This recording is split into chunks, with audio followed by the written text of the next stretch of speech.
皆さん、こんにちは。ゆうあみです。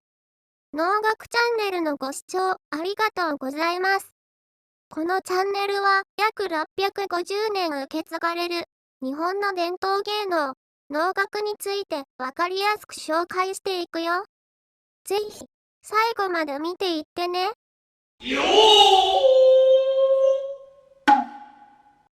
これは、この辺りに住まいいたす、小笠原弘明と申すものでござる。皆様、こんにちは。小笠原弘明と申します。何卒よろしくお願いいたします。よろしくお願いいたします。はい。能面さん。能楽師と狂言師は、パッと見て違うところって何かあるんですか？と見て違うところ。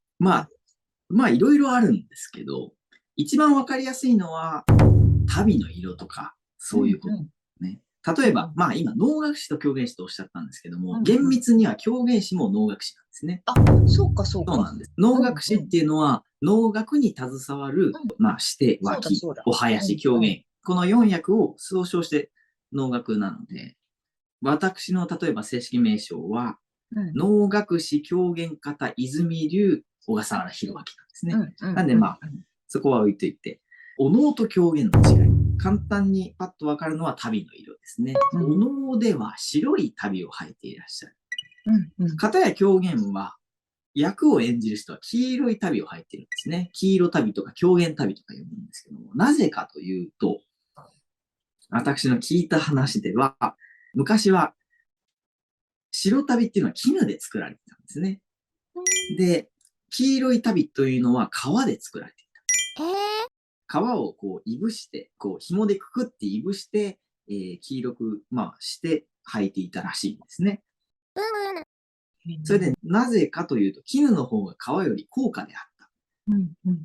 シルクロード云々もそうですし、革製品というのはもっと身近にあった時代ですから、革の方がうんと手に入りやすくて、なので庶民役が多い狂言は黄色い足袋を使っていた。革の足袋を使っていた。そして逆に高貴な役を演ずることが多いお能は白い足袋、絹足袋を使っていた。なので今でも白足袋さんとか呼ばれる方がいらっしゃるんですね。そういう白い足袋を履ける身分の人のことを白足袋。今となってはどちらも同じ生地でできていて、さらに狂言足袋の方は白く加工しなきゃいけないので高くつく。これはどうしたものかと私は思うんですけども。なるほど。そういうところが大きな、パッと見てわかりやすい違いですね。足袋が黄色いっていう理由は、革だっていうのは本当知らなくて、私勝手に人間の肌色に近いのかって。ね、面白いですね。かなってちょっと思ってたんです。なるほど。こう、裸足で歩いていくみたいなのを表現する。裸足にわらしでみたいなことですね。そう。それ初めて考えましたけど、そういう考え方も面白いですね。ね、そんなのあるのかなって、能面さんは勝手に想像してました。そう。もしかしたらわかんないです。今はそう言われてないだけで、そういう、意図ももしかしたらどっかの時代の誰かは持っていたのかもしれないですけど、何せ長い歴史ですから。そうですね。我々が思いつかないようなことまでも考えられているきっと芸能ですので、そういうこともあったんではないかなと思います。とか、あとよく人がおっしゃるのは、例えば、お能は表というかお面を使って狂言は使わない。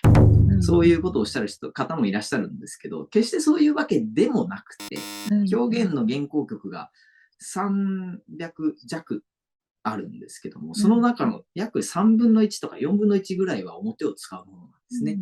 なので、一般的に他の演劇と比べたら全然仮面劇と言って差し支えないレベルでは仮面を使うんですけども、お能と一緒に上演するときとかには、あえて表を使わない演目を選ぶことが多いので、大体の皆様は狂言は表を使わない。能は表を使う。そういうイメージが終わりなのかなと思いますが、実はどっちも使うんですよ。なので、唯一ありえないことは、脳の人が黄色い旅を吐くことですけど、そうそうそう。まあまあまあ、そんな感じですね。なるほど。ゆうあみも、狂言旅が昔は川だったのはびっくり。それに、この梅園の公園をよく見に行くから、確かに表を使った狂言はあまり見ないよ。そんな理由があったんだね。じゃあ、次回は、表のことを聞いてみようかな。ひろあきくん、どうもありがとうございました。ありがとうございました。さらばみんな、チャンネル登録、高評価、SNS へのシェアなど、ぜひぜひお願いいたします。では、ゆうあみでした。またね。